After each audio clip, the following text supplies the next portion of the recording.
माफ कीजिएगा अगर आपको बुरा लग जाए, क्योंकि आज भी जो बहुत सारे लड़के हैं वो अपना फर्टिलिटी टेस्ट करवाने से डरते हैं। ये बात बिल्कुल सही है, अगर गलत है तो मुझे कमेंट बॉक्स में बताइएगा। और ये समझिए कि फर्टिलिटी टेस्ट क्या होता है। उससे ये पता चलता है कि आपके जो रिप्रोडक्टिव ऑर्गन है, अंग है, वो अच्छे से काम कर रहे हैं या फिर नहीं कर रहे हैं। आप आगे चल के पिता बन सकते हैं या फिर नहीं बन सकते हैं। जब पानी सर से ऊपर जाता है कि उनको आगे चल के पिता बनना होता है, नहीं बन पा रहे हैं, तो फिर भी एक बार के लिए ब्लेम आता है लड़की पे। उसके सारे टेस्ट हो जाते हैं, अगर उसमें कोई प्रॉब्लम नहीं निकलती है तो फिर वो खुद के लिए सोचते हैं कि अब करवाना ही पड़ेगा। और फिर भी कुछ जगह पे तो ऐसा होता है कि वो नहीं करवाते हैं। लड़की में कोई कमी नहीं है मेडिकली, लेकिन फिर भी वो ब्लेम लड़के पे करते हैं।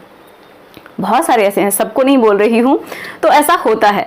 लेकिन उनको एक बात सोचनी चाहिए कि अगर बॉडी में कोई दिक्कत है, कोई प्रॉब्लम है, तो बहुत हद तक वो चीज़ें ठीक भी हो जाती हैं।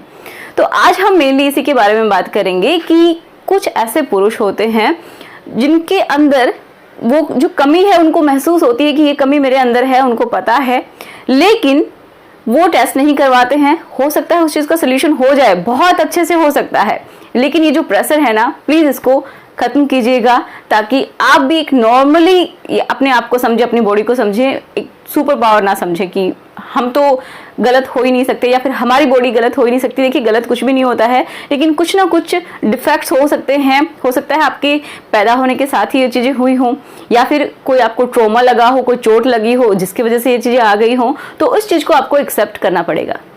ठीक है, अब हम बात करते हैं कि प्रॉब्लम क्या है। मैंने यहाँ पे लिखा है कि बिना स्पर्म के बच्चा कैसे होगा। ये बात बिल्कुल सही है और मैं ये कोई भी झूठ नहीं बोल रही हूँ, आपको भी पता चल जाएगा। देखिए, एक टर्म होती है हमारी मेडिकल की भाषा में जिसको बोलते हैं ऑब्स्ट्रक्टिव एंजियोस्पर्मिया। मतलब क्या है? ऑब्स्ट्रक्टिव मतलब कुछ ना कुछ रुकावट है, ठीक है, जिसकी वजह से जो आपके स्पर्म हैं वो बाहर नहीं आ रहे हैं। मतलब जो आप इजैकुलेट करते हैं वो बाहर स्पर्म नहीं आ रहे हैं, हो सकता है लिक्विड आ रहा हो। ठीक है, तो यही एक मेन टर्म होती है। इसको हम ये मेडिकल की भाषा में नाम देते हैं, जो कि काफ़ी भारी भरकम है, हो सकता है आपको समझ में ना आए, लेकिन मैं आपको बहुत अच्छे से समझाऊंगी कि अगर किसी पुरुष को जब भी ओव्यूलेशन बनाता है, हो सकता है लिक्विड बाहर आ रहा है लेकिन स्पर्म बाहर नहीं आ रहे हैं। मतलब क्या है कि बहुत बार ये देखा जाता है कि मेरा तो जो सीमेन है वो भी बॉडी से बाहर निकल रहा है और मेरी वाइफ में भी कोई प्रॉब्लम नहीं है। कुछ लोग बच्चे जब करना चाहते हैं तो फिर उनको खुद का भी टेस्ट करवा के देखना चाहिए कि क्या दिक्कत है। तो डॉक्टर आपको बहुत अच्छे से ये चीज़ें बताएंगे कि हो सकता है आपको ये प्रॉब्लम हुई हो कि आपके अंदर, देखिए, किसी के अंदर स्पर्म बन ही नहीं रहा है, उसका भी कुछ हद तक इलाज है। लेकिन किसी किसी में क्या होता है ना कि स्पर्म बन रहा है लेकिन वो बॉडी से बाहर नहीं आ रहा है। अभी जो लिक्विड है वो सारा का सारा स्पर्म थोड़ी ना है, क्योंकि स्पर्म बहुत ही कम मात्रा में होते हैं जितना कि वो लिक्विड है। लेकिन कम मात्रा का मतलब ये नहीं है कि बहुत ही 2-4 होते हैं, जी नहीं, वो मिलियंस में होते हैं, बहुत ज्यादा होते हैं। एक बार के इजैकुलेशन में ही बहुत लाखों करोड़ों स्पर्म मिल जाते हैं। ठीक है, तो अब हम इस पिक्चर की हेल्प से, ये जो डायग्राम मैंने बनाया है उसकी हेल्प से मैं आपको समझाऊंगी कि ये क्या होता है। ठीक है, तो उससे पहले मैं आपको एक छोटा सा रफ सा डायग्राम दिखा देती हूँ। जैसे ही कोई मेल है, तो आप सभी को पता है कि जो मेल की जो टेस्टिस होती हैं उनमें स्पर्म बनता है ना। वो इस तरीके से एक थैलीनुमा स्ट्रक्चर में बाहर लटकी हुई होती हैं। ये थैलीनुमा जो स्ट्रक्चर है इसको बोलते हैं स्क्रोटम। इसके अंदर ये वाइट जो मैंने बनाया है ये होती हैं टेस्टिस, और ये जो 2 ट्यूब हैं ये मिल के बाद में एक ट्यूब में बन जाती हैं। तब उस रास्ते से होते हुए आपका जो सेमन है वो बॉडी से बाहर निकलता है। लेकिन इसके दौरान भी इसमें बहुत सारे लिक्विड इसके अंदर मिलते रहते हैं। अब देखिए क्या है कि किसी मेल में स्पर्म बहुत अच्छे से बन रहा है, कोई प्रॉब्लम नहीं है, लेकिन वो बाहर नहीं निकल रहा है। ठीक है, तो उसकी वजह से क्या होता है, आप कंसीव नहीं कर सकते, मतलब आपकी वाइफ प्रेग्नेंट नहीं हो सकती। तो देखिए क्या होता है कि ये आपकी हैं टेस्टिस, ठीक है, जो मैंने लाइट पिंक किश कलर के बनाई हैं। ये इनके ऊपर आपको कॉइल से एक पिक्चर दिखाई दे रही है, इस तरीके की स्ट्रक्चर, इसको बोलते हैं एपिडाइडमिस। तो ये क्या होती है, यहाँ पे आपके स्पर्म बनते हैं। ठीक है, बनने लगते हैं कहाँ पे, यहाँ। इनमें बहुत सारे कंपार्टमेंट होते हैं, ये समझिए छोटे छोटे बहुत सारे कंपार्टमेंट होते हैं, बहुत सारी ट्यूब्स होती हैं। अगर आप चाहते हैं इसके ऊपर डेडिकेटेड वीडियो आए कि किस तरीके से बनता है, तो उसके ऊपर भी मैं बिल्कुल डिटेल में वीडियो बनाऊंगी, मुझे कमेंट बॉक्स में बताइएगा। तो यहाँ पे समझिए आपके स्पर्म बनते हैं, फिर ये जाते हैं ये जो ट्यूब है इसके अंदर, ठीक है। ये जो ट्यूब है इसके अंदर जाके, क्योंकि यहाँ पे जब ये होते हैं तो इनका खुद से हिलना डुलना नहीं हो पाता है, इसके अंदर जो कुछ भी लिक्विड होता है उसके साथ ही बह के इसमें चले जाते हैं। यहाँ पे जाने के बाद क्या होता है, ये पूरी तरीके से मैच्योर होते हैं और रेडी हो जाते हैं कि वो किसी भी एग को, जो फीमेल का एग है, उसको फर्टिलाइज कर सके, ठीक है। इनमें मूवमेंट भी आ जाता है। तो इस हिस्से में जाने के बाद ये सारी चीजें होती हैं। ये भी एक कॉइल्ड सी ही ट्यूब की जैसी है, जो कि इस तरीके से इनको ढक के रखती है, ठीक है। साइड में ये जुड़ी हुई होती हैं अगेन ट्यूब से, जो कि क्या करती हैं, बाद में मिल के एक कॉमन ट्यूब बना लेती हैं। और ऊपर आप देख रहे हैं ये वाला जो हिस्सा, ये जाता है ऊपर, जहां पे आपका ब्लडर है, पेशाब की थैली है, ठीक है। तो इस तरीके से यहाँ पे कुछ ग्लैंड्स होती हैं जो कि अपना लिक्विड इसमें डालती हैं। यहाँ पे भी कुछ और ग्लैंड्स होती हैं, ठीक है, जो अपना लिक्विड डालती हैं। ये जो ग्रीन कलर की हैं ये भी लिक्विड हैं, जो कि पहले जब आपका मारने वाला है उससे पहले झाड़ू मारने का काम करती है, सफाई का काम करती हैं। छोटी छोटी जो बल्बोयूरेथर ग्लैंड्स होती हैं। ओके, नाम आपको याद रखने की कोई जरूरत नहीं है, बस समझ लीजिए। तो आपको समझ में आया कि जो आपका सीमन है उसमें सिर्फ और सिर्फ स्पर्म ना होके बहुत सारी चीजें होती है, मतलब लिक्विड भी होता है, ओके, जो कि बहुत ज्यादा हेल्पफुल है किसके लिए, कि आपका फर्टिलाइजेशन इजीली हो जाए। उसके ऊपर हम बाद में डिटेल में बात कर सकते हैं। तो अभी जस्ट हमें ये समझ लेना है कि रास्ता आपको समझ में आ गया। ये फिर इस रास्ते से होते हुए आपका जो प्राइवेट हिस्सा है, पार्ट है, उसके थ्रू वो बॉडी से बाहर निकाल दिए जाते हैं, ठीक है, जब भी आप रिलेशन बनाते हैं उस टाइम में।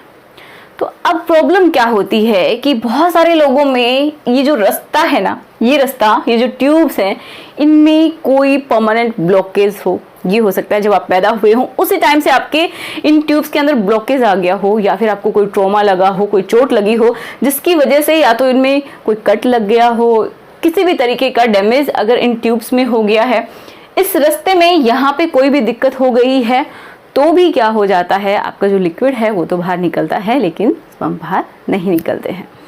तो इसका सोल्यूशन क्या है, देखिए। अब अगर आप नॉर्मली क्या करवाएंगे, सिर्फ आप जैसे कि स्पर्म के एनालिसिस करवाते हैं कि स्पर्म काउंट कितना है, तो उसमें अगर आप चेक करवाएंगे, सैंपल देके आएंगे, तो आपको पता चलेगा कि नील है, 0 है, एक भी स्पर्म है ही नहीं। तो उसकी वजह से सबका दिमाग एकदम खराब हो जाता है कि ऐसे कैसे हो सकता है ना, लगता तो है। तो लेकिन जब डॉक्टर क्या करते हैं, अल्ट्रासाउंड करके देखते हैं, कुछ और भी टेस्ट होते हैं, उनको जब करके देखते हैं तो उनको ये चीज़ पता चलती है कि स्पर्म बन तो रहे हैं, ये सिस्टम पूरी तरीके से सही है, कोई दिक्कत नहीं है, लेकिन हो सकता है कि आपकी इनमें ही कोई ब्लॉकेज आ गया है, या फिर आगे का जो रास्ता है वो क्लियर नहीं है। तो ये बाहर कैसे निकलेंगे, वो नहीं निकल सकते, यहीं पे बनेंगे और यहीं पे खत्म होते रहेंगे, और बनेंगे और खत्म होते रहेंगे। तो उसकी वजह से आप समझ रहे हैं अब कि प्रॉब्लम क्या होती है। फिर डॉक्टर क्या करते हैं, इसका ट्रीटमेंट क्या है, ये निकलेगा ही नहीं तो क्या होगा। तो देखिए, इसका एक सिंपल सा सॉल्यूशन है और बहुत ही इजी है, इसमें घबराने की बात नहीं है, बहुत जल्दी हो जाता है।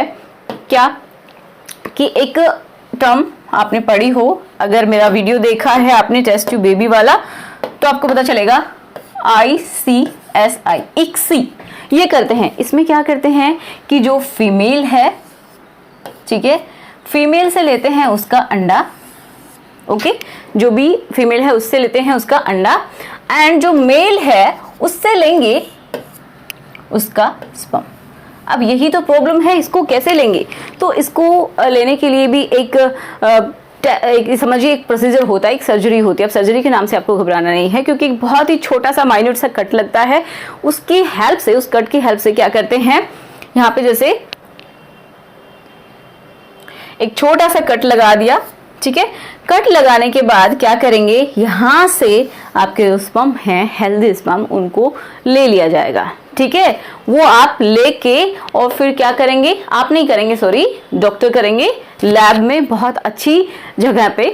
तो वो एक चैम्बर होगा, कोई जगह होगी, मतलब कोई डिस्क के जैसा समझ लीजिए, उसके अंदर इसको डालेंगे, ठीक। तो अब करेंगे क्या कि डायरेक्टली ये एक काम करेंगे कि इन दोनों को एक इंजेक्शन की हेल्प से, जैसे ये अंडा